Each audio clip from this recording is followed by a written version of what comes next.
All right, it is official. Vanguard rolled out their automatic ETF investing as of 10/1/2024. So I'm going to walk you guys through exactly what's going on here, what I'm doing as a result, and just all of the update for the news, okay?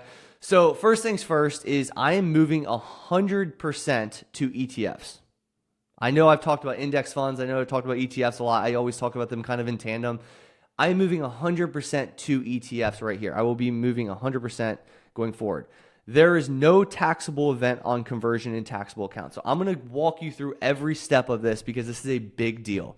So number one is I want to go back to a post I posted back in August of 2022 when this first was like news on the streets before it was official. And so I talk about how I'm adjusting my portfolio, why I'm doing all that stuff. So let's walk through this post first, and then I'm going to show you how to go do this and what impact you have specifically. So here's how I'm adjusting my portfolio, okay? First things first, nothing changes. So my strategy remains unchanged, and that's a very important piece of the puzzle here because a lot of people might be seeing this and saying, well, it looks like he's changing to ETFs, and so therefore he's changing his whole entire strategy. If you do not understand at this point the difference, it is important that you get educated.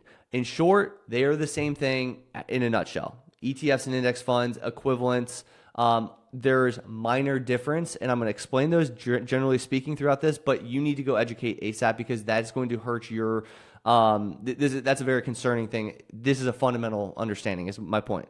Okay, so we talk about it a lot in the academy, obviously for good reason, and all throughout my content for good reason, but that is a key understanding for this entire thing to play out, okay? Do not do anything unless you understand the key differences.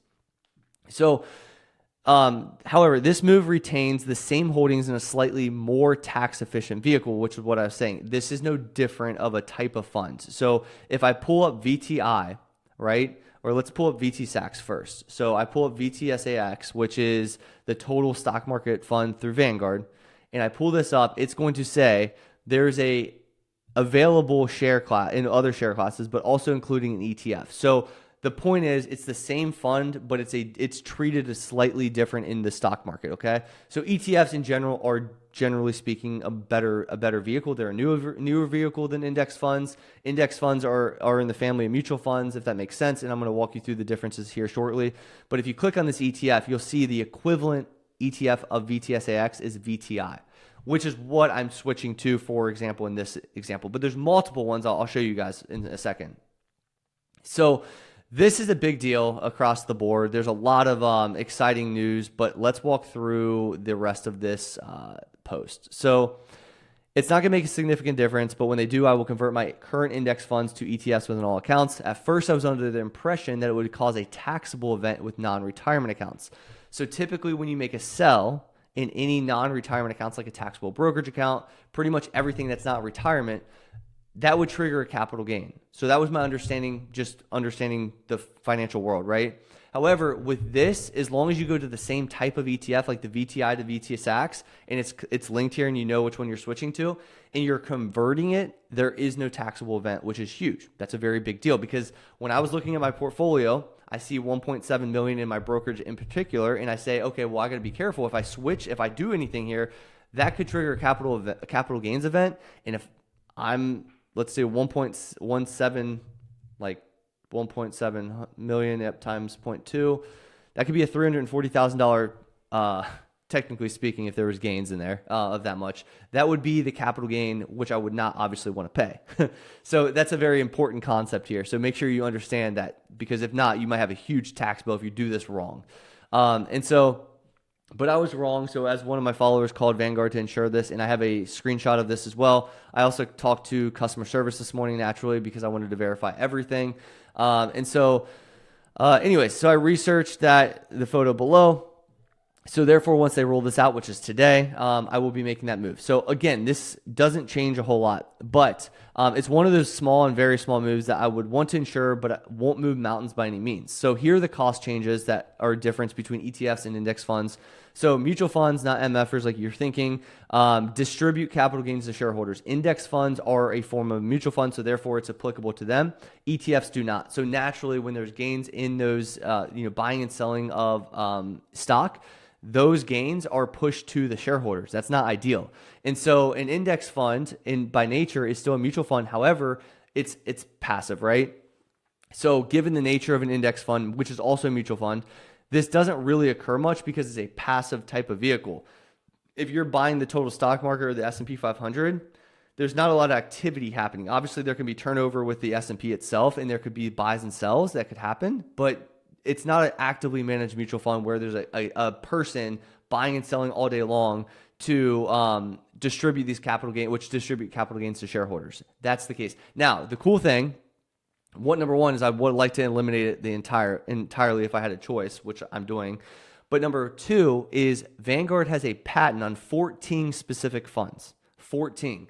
Those are the big ones that you pretty much know of. And so those funds actually don't experience this at all. So therefore for Vanguard and what this is doing here, number one's actually not really that applicable to the situation. There are differences for generally speaking across the board, but because of the patent, they got around that loophole. Okay. Number two is the expense ratio on the equivalent ETFs are like 1 basis point cheaper. So Vanguard's been beta testing in some users. This is just an extra piece. But anyways, the expense ratios. So if I go here, there's 3 basis points. VT Sachs was 4 basis points. So it's slightly cheaper. Again, not a huge difference. Even me I'm very, very keen on funds. It's still not that big of a difference at the end of the day. So that wraps up like what I'm doing, why I'm doing this. I'm making this move. I've already made this move 100%. Let me walk you through the exact step-by-step process in order to do this. So number one is on Vanguard's website, you're going to have to hit this transact feature and you're going to have to hit buy and sell. And this behind this drop down is what the screen is you're going to see. So you have a few things. You have the automatic investments up here. You have automatic ETF investments down here. Ignore that for this sake. I'm just showing you where you can do that as well. But you hit the buy and sell, and you hit this button down here, convert Vanguard mutual funds to ETFs. Now, when you get onto that next screen, what's going to happen is they're going to say, which accounts do you want to do? But the first thing is they're going to do a confirmation. So you're just going to say, do you want to convert Vanguard ETFs now? Just hit yes. This isn't going to trigger anything. It's just going to take you to the next screen that shows you the accounts that you could convert over. And so then there's going to be a drop down, and that drop down is going to show you all the applicable accounts that you can switch from Vanguard index funds to ETFs.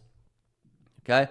Now the next thing is what you want to do is you want to make sure these new scheduled recurring investments are happening. So like we saw in the first screenshot, you can click here as well, automatic ETF investments, but you can hit automatic investments and it should take you there. Okay. And so with this, you can see my old accounts are set up here. And there's things here that you see specifically for our old ETF or index fund buys right here. So what we're going to do is schedule these new recurring purchases. And because I've already put in the confirmation to convert all my funds over, everything's good to go. So there's not going to be any more scheduled buys. But once these new scheduled are updated, I'm going to delete out these automatic investments to the old ones, and we should be good there. Which brings me to setting up this. This is what's going to take you to. You can do your thing, which account, how often, which dates, etc. All that stuff. You walk through that process. I'm not going to obviously do that for you. And what you're going to get is a confirmation here. So here's an example of one of the accounts that we ran. So Aaron's Roth IRA in particular, we had VT Sachs, we had VWO, and we had we have now VWO, but we had the emerging stock market. So VMAX, we had VTIX and VTSAX. We've switched those all to ETFs. And as you can see, the fund is switching, converting to total stock market ETF, to this, to that, which is their equivalents across the board. And that's just a confirmation. You have a confirmation and it will take place at the end of the trading day. So today I made the move at 9:25 a.m. It will a little before. So it's going to take place at the end of the trading day and you'll see your accounts updated. That's when you'll update your scheduled recurring buys. But guys, this is a big deal. This is a huge deal. This has been in the making for a long time. And so as you can see, we are moving 100% to this. You won't see me talking about VTSAX anymore. Not to say that's a bad fund, guys. There's a 1 basis point difference. 1 basis point. Theoretically, if you were looking at like a compound interest calculator, let me show you the actual impact financially this would make for you. So I'm just going to assume like the return is going to be the exact same. So let's just say from a net basis, you have $0 investment, a $2,500 monthly contribution, and you do this for 30 years, okay?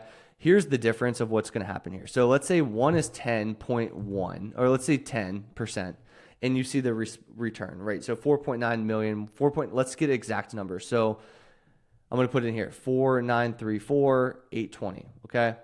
And if I change this to, let's call it 9.99 because it would be 0.01 difference, we're talking a very minimal difference long term. However, I'm going to make sure that's the case. And also for those that also have funds that there might be a bigger cost difference. If this number one is in your situation, which it is for a lot of people, it's going to be a lot bigger of a price change as a heads up. So very important stuff here, guys. I hope this helps. I hope this explains everything. Let me know if you have questions in the comments below.